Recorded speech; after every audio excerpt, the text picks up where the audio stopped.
الحمدللہ رب العالمین والصلاة والسلام علی محمد وآلہ واصحابہ اجمعین۔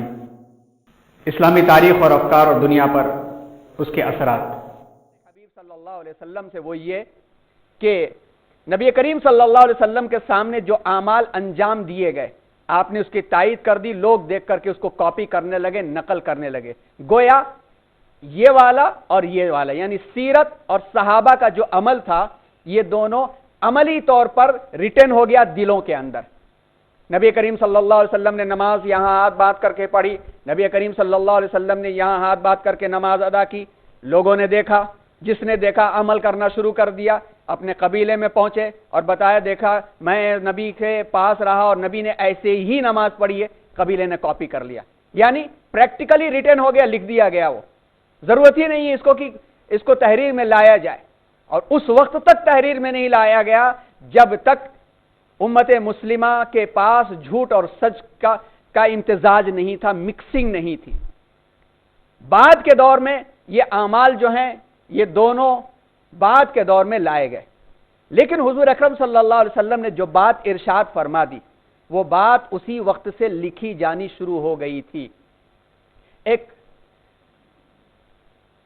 حدیث ہے جو مسلم کی ہے، حضور اکرم صلی اللہ علیہ وسلم نے ارشاد فرمایا لا تکتبوا عنی ومن کتب عنی غیر القرآن فلیمحہ، مجھ سے میں جو کہتا ہوں اس کو مت لکھا کرو، اور جس نے قرآن کے علاوہ جو میں کہتا ہوں اس کو لکھ لیا ہے کسی نے تو اسے چاہیے کہ وہ مٹا دے۔ یہ روایت صحیح روایت ہے اور مسلم میں بھی یہ روایت ہے۔ اس روایت سے بعض مغالطے میں لوگ پڑ جاتے ہیں اور یا مغالطہ دینے کی کوشش کرتے ہیں کہ حدیث لکھنے سے تو حضور نے خود ہی منع کر دیا، یہ لوگوں نے اپنے آپ لکھ دیا اس لیے یہ آتھینٹک نہیں ہے۔ اس بات کے پیچھے ہم جائیں اس ہسٹری پر کہ کب یہ حضور اکرم صلی اللہ علیہ وسلم نے اس حدیث کی وضاحت کی تھی۔ شارحین نے پورے ایک ایک لفظ اور پوری ہسٹوریکل بیک گراؤنڈ سے وضاحت کی ہے، جس کا خلاصہ یہ نکلتا ہے کہ نبی کریم صلی اللہ علیہ وسلم نے یہ منع فرمایا تھا جب اسلام کی دعوت کا آغاز ہوا تھا۔ شروع میں لوگوں کو ابھی فرق نہیں تھا کہ قرآن کی آیتیں کس انداز کی ہوتی ہیں اور حدیثیں کس انداز کی ہوتی، تو شروع میں شک تھا اور ڈر تھا کہ قرآن کی آیت اور حدیث کے الفاظ مکس ہو جائیں گے، تو حضور اکرم صلی اللہ علیہ وسلم نے منع فرما دیا کہ مت لکھو۔ دوسرا یہ کہ نبی کریم صلی اللہ علیہ وسلم نے فرمایا تھا کہ بیک وقت میں دونوں باتیں کہتا ہوں، وحی نازل ہوتی ہے تو میں اسے ڈکٹیٹ کراتا ہوں، اور اس کی وضاحت میں یا اسی مجلس میں بھی میں اپنی باتیں بھی کچھ کہتا ہوں، تو دونوں کو ملا کر کے مت لکھا کرو۔ یہ قرآن کی آیت بھی لکھی، نیچے حدیث بھی لکھ دی، تو ڈر ہے کہ آنے والے دنوں کے اندر امت کے سامنے یہ شک پیدا نہ ہو جائے، اس لیے منع فرمایا کہ قرآن کے علاوہ مجھے حدیث کے ساتھ ملا کر کے مت لکھو، تاکہ قرآن مجید کے الفاظ الگ محفوظ ہو جائیں، حدیث کے الفاظ قرآن کے ساتھ خلط ملط مکس نہ ہوں۔ اس کی وضاحت اور اس کی تلخیص اس اعتبار کی ہے۔ رہ گئی بات کہ جو یہ اعتراض کیا جاتا ہے کہ حدیث حضور اکرم صلی اللہ علیہ وسلم کے دنیا سے رخصت ہونے کے بعد 200 سال کے بعد لکھی گئی، یہ بالکل غلط مغالطہ ہے، تحقیقات آ چکی ہیں، اور پچھلے ہی ہفتے ہم نے آپ کو وہ تحقیق دکھائی اور وہ صحیفہ ڈاکٹر حمید اللہ صاحب کا دکھایا، اور آتھینٹک ہے اور سب نے اس بات کو مانا ہے، اور نئی اس کی کاپیاں بھی اب آ چکی ہیں۔ تو اس بارے میں جن کا خیال ہے ان کو وضاحت نہیں یا شک اس بات کا ہے۔ شک اس بات کا کیا ہے؟ کتابت حدیث اور تدوین حدیث، ان دونوں میں فرق ہے، یہ دونوں میں فرق ہے۔ یہ بات صحیح ہے کہ حدیث مرتب طریقے پر جو جمع ہوئی وہ بعد میں ہوئی، لیکن یہاں پر کتابت حدیث سے مراد کیا ہے؟ حدیث کو لکھنا، چاہے وہ ترتیب کے ساتھ ہو یا بغیر ترتیب کے ساتھ ہو، جس نے سنا لکھ لیا، چاہے وہ ترتیب کے ساتھ ہو یا بے ترتیب کے۔ تدوین حدیث کسی خاص ترتیب سے حدیث کو لکھنا، یہ فرق ہمارے سامنے رہنا چاہیے۔ کتابت حدیث حضور صلی اللہ علیہ وسلم کے زمانے سے ہی شروع ہو چکی تھی، جیسا کہ مسند احمد کی یہ مشہور روایت ہے کہ حضور اکرم صلی اللہ علیہ وسلم نے اپنے ہی زمانے میں، حضرت عبداللہ ابن عمر رضی اللہ تعالیٰ عنہما ارشاد فرماتے ہیں کہ اپنے زمانے میں زکوٰۃ کے نصاب کے متعلق لکھوایا۔ بھائی حدیث ہے، اسلامی حکم کی وضاحت ہے، حضور اکرم صلی اللہ علیہ وسلم نے ڈکٹیٹ کروایا، لکھوایا اور ابھی آپ صلی اللہ علیہ وسلم اس کو صوبوں کی طرف گورنروں کے پاس بھیج نہیں پائے تھے کہ آپ صلی اللہ علیہ وسلم دنیا سے رخصت ہو گئے، وصال ہو گیا آپ کا۔ اس کو حضرت ابوبکر صدیق رضی اللہ تعالیٰ عنہ نے خود عمل بھی کیا، اور ابوبکر صدیق رضی اللہ تعالیٰ عنہ نے اس کو گورنروں کے پاس بھیجا۔ صحیح روایت کے اندر یہ بات ہے تو ثابت ہوتا ہے کہ حضور اکرم صلی اللہ علیہ وسلم نے اپنے زمانے میں اپنے سامنے بھی حدیثوں کو لکھوایا۔ اسی طرح سے جیسا کہ تذکرہ آیا حمام بن منبہ یا حمام بن منبہ حضرت ابو ہریرہ رضی اللہ تعالیٰ عنہ کے شاگرد ہیں، انہوں نے حضرت ابو ہریرہ رضی اللہ تعالیٰ عنہ سے حدیثیں لکھی تھی اور اسی کاپی کو دیکھ کر کے وہ حدیث بیان کیا کرتے۔ مطلب یہ ہے کہ حضرت ابو ہریرہ رضی اللہ تعالیٰ عنہ کے پاس لکھی ہوئی چیزیں موجود تھیں۔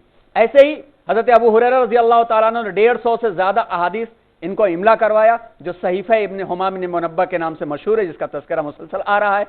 اسی طرح مقدمہ صحیح مسلم میں ایک تذکرہ موجود ہے کہ حضرت عبداللہ ابن عباس کے سامنے لکھی ہوئی حدیثیں لائی گئیں تو آپ رضی اللہ تعالیٰ عنہ نے اس کو چیک کیا، چیک کر کے کچھ حدیثوں کو کاٹا۔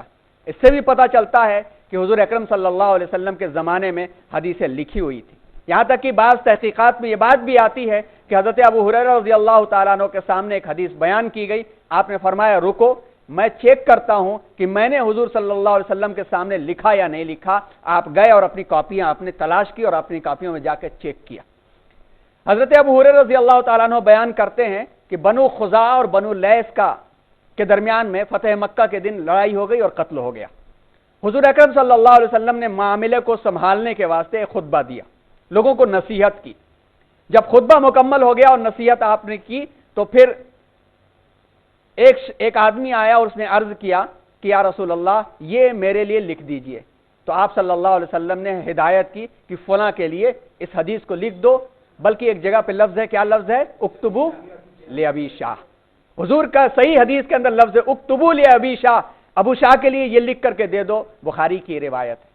اس سے کہیں یہ بات میں شک نہیں پیدا کیا جا سکتا کہ حدیثیں حضور اکرم صلی اللہ علیہ وسلم کے زمانے میں لکھی نہیں تھی۔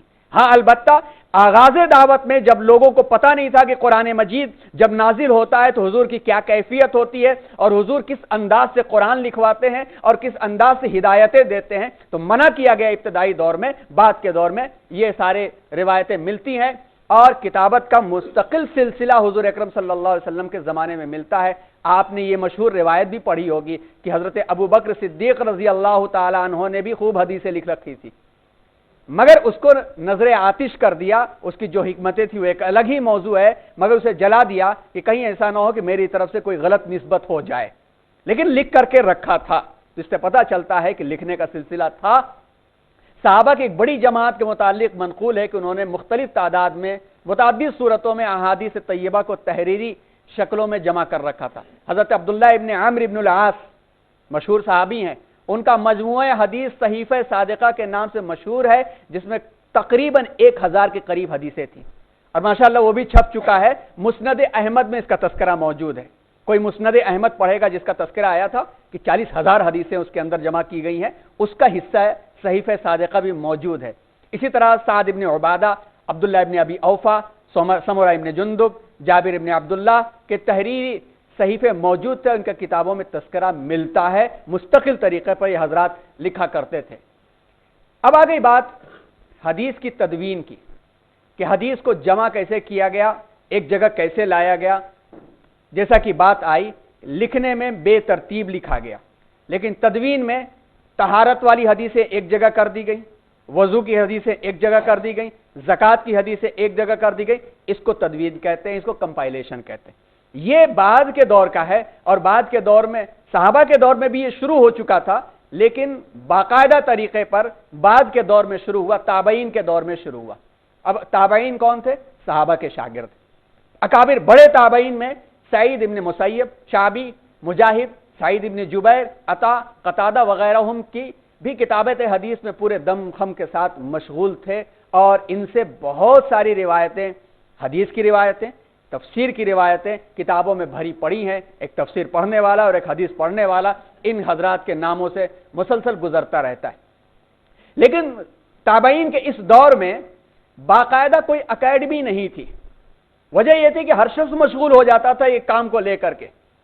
دوسرے کاز تھے جس کے اندر صحابہ کرام مصروف تھے، اور اپنے شاگردوں کی انہوں نے تربیت کر دی تھی، ہزار شاگرد ان کے تھے، لیکن اپنے طور پر یہ حضرات کام کرتے تھے۔ منظم کام جو شروع ہوا، خاص طور پر پہلی صدی ہجری کے آخر میں فتنوں کی کثرت ہو گئی، اور آپ کو یاد ہوگا کہ جب خلافت بنو امیہ کا تذکرہ چل رہا تھا، اور خلافت بنو امیہ کے آخری دور میں، شروع کے دور اور آخری کے دور میں بہت سارے ایسے فرقے پیدا ہو گئے جن کی بنیاد باطل تھی، جیسے خوارج، عمل میں، اپنے معاملات میں، تسبیح و ذکر اور اذکار میں، ظاہری اسباب میں بہت ہی متقی اور بہت ہی مقتدر دکھتے تھے، لیکن اعتراض کے اندر سیدنا حضرت علی کو بھی کافر کہہ دیا کرتے تھے۔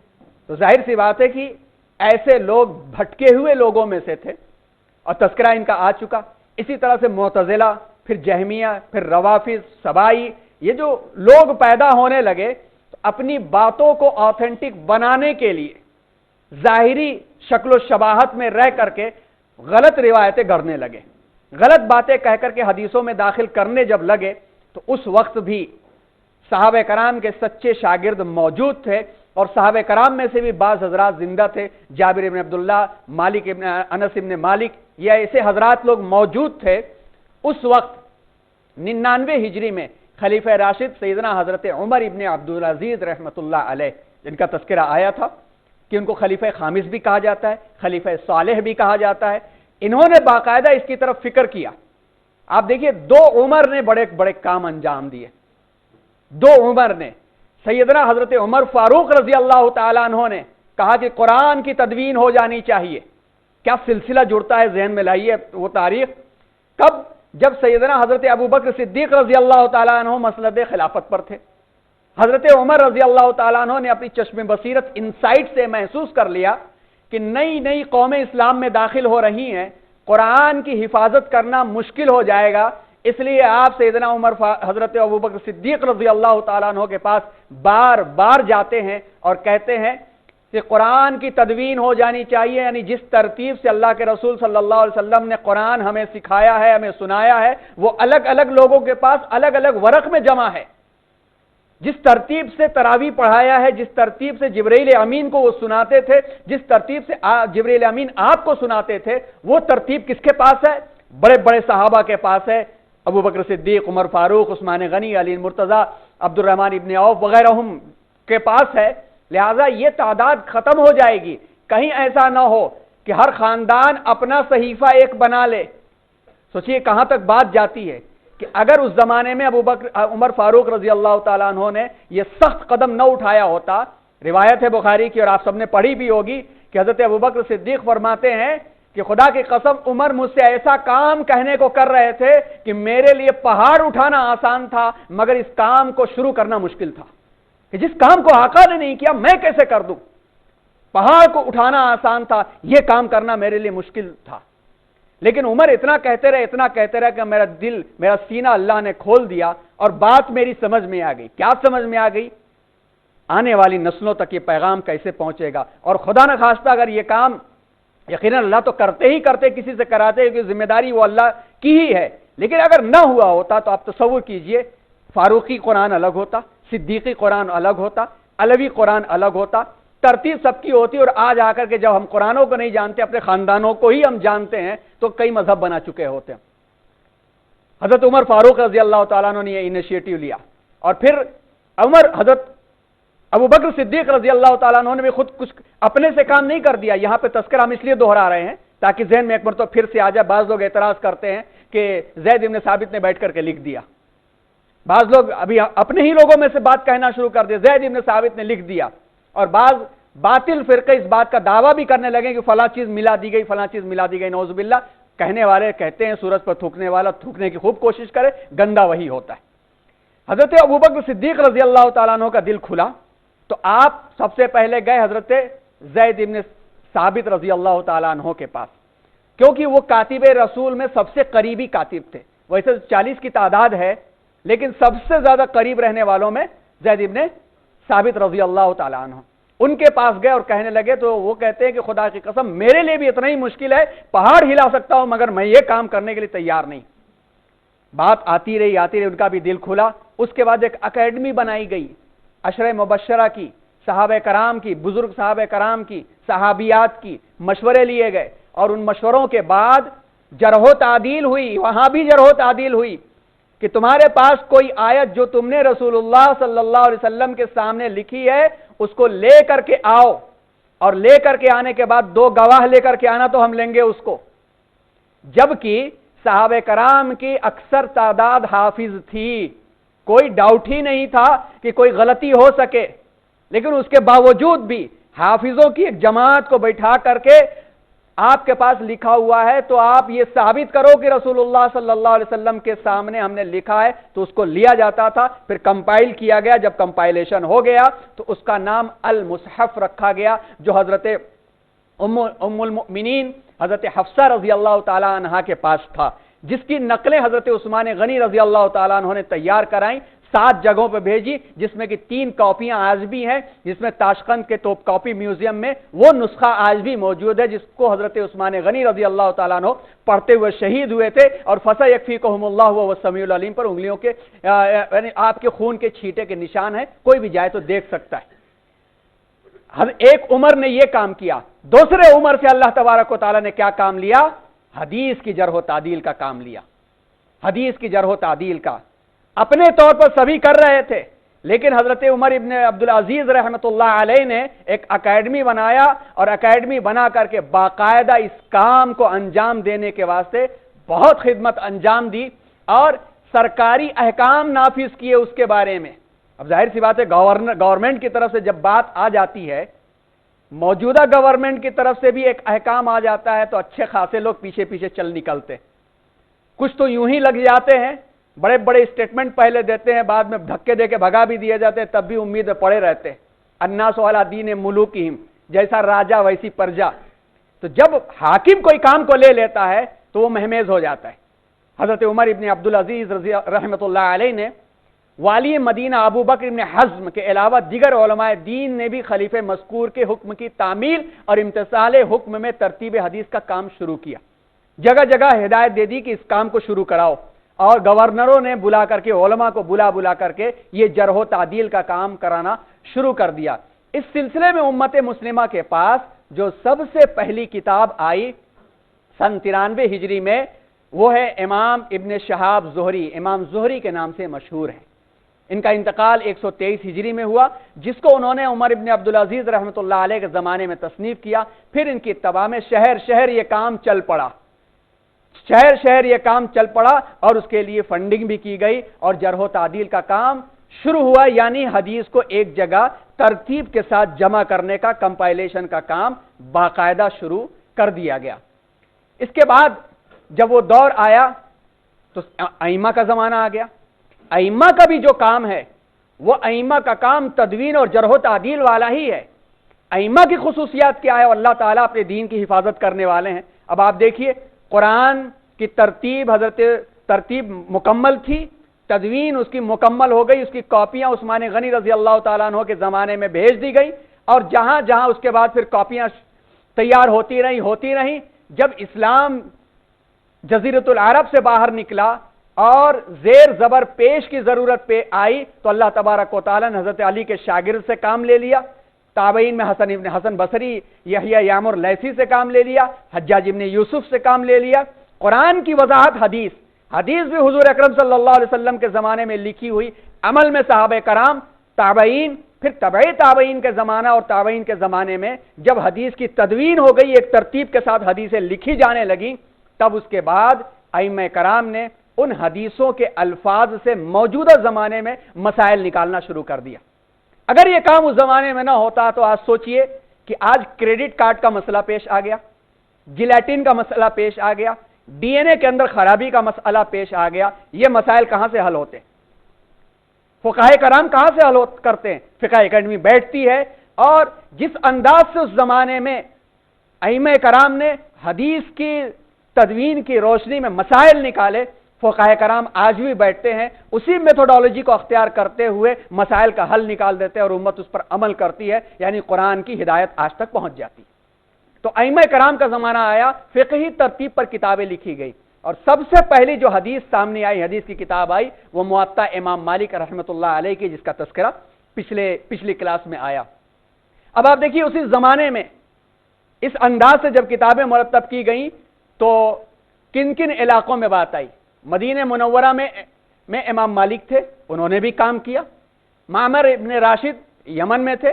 ابو عبد الرحمن امام اوزائی جو بہت مشہور ہیں شام کے علاقے میں تھے۔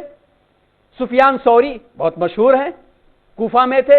حماد ابن سلمہ بصرہ میں تھے۔ ان تمام نے کتابیں لکھی، یہ تمام کے تمام امام مالک کے زمانے کے تھے۔ تو یہ دوسرا دور ہو گیا کمپائلیشن کا اور تدوین کا۔ تیسرا دور کون سا ہے؟ جس میں مسند کتابیں لکھی گئی اور مسند کے انداز پر اس کے بعد مسند اور ابواب دونوں طریقوں پر کتابیں لکھی گئی، جیسے بعد مسند احمد اور اس طرح کی جو کتابیں جس کا تذکرہ پہلی کلاس میں آیا۔ اس کے بعد پھر دور جو آیا صحائح ستہ والا دور شروع ہوا، جس میں سب سے پہلے امام بخاری کی آئی کتاب، پھر اس کے بعد مسلم کی کتاب آئی اور اس طرح سے ترمذی اور آئندہ آنے والی کتابیں آئیں جن کو صحائح ستہ میں شامل کیا جاتا ہے۔ اب اس انداز پر آپ غور کریں تو آپ کے سامنے بالکل واضح ہو کر کے بات آئے گی کہ حدیث کا جو میتھڈ استعمال کیا گیا، طرز استعمال کیا گیا، اس طرز کے مطابق حضور اکرم صلی اللہ علیہ وسلم کے بعد 200 سال کے اندر اللہ کے رسول صلی اللہ علیہ وسلم کی زندگی کو ہر اعتبار سے محفوظ کر دیا گیا، یعنی اب ہم سب کو صرف پڑھ کر کے عمل کرنے کا کام باقی رہ گیا۔ سیرت بھی مرتب ہو گئی، سنتیں تمام مرتب ہو گئی، عمل حضور صلی اللہ علیہ وسلم کیسے انجام دیتے تھے ائمہ کے ذریعے سے اس کی حفاظت ہو گئی۔ جیسا کہ ابھی ہم نے مثال دی کہ ایک صحابی دور گاؤں سے آئے اپنے گاؤں والوں کی نمائندے بن کر کے کہ ہم جا رہے ہیں کہ حضور دین پر عمل کیسے کرتے ہیں۔ اب حضور صلی اللہ علیہ وسلم کوئی کام اس انداز سے کرتے تھے، روزہ اس دن رکھتے تھے، رات کے وقت اس وقت جاگتے تھے، نماز اس انداز سے پڑھتے تھے۔ وہ چلے گئے، جانے کے بعد اپنے قبیلے والوں کو کہا کہ گواہ رہو اور میں بھی گواہ پیش کر سکتا ہوں، حضور نے ایسا ہی عمل کیا ہے، لہذا اس علاقے کے اندر وہ باتیں پھیلتی چلی گئی۔ ایک صحابی اور آئے، اس زمانے میں حضور کا عمل کچھ اور تھا، مثال کے طور پر روزہ پیر کے بجائے جمعرات کو رکھ لیا آپ صلی اللہ علیہ وسلم نے، مثال کے طور پر یہاں ہاتھ باندھنے کے بجائے یہاں پہ ہاتھ باندھ لیا۔ اب یہ صاحب گئے، جانے کے بعد انہوں نے کہا میں نے حضور کو ایسا ہی کرتے ہوئے دیکھا ہے۔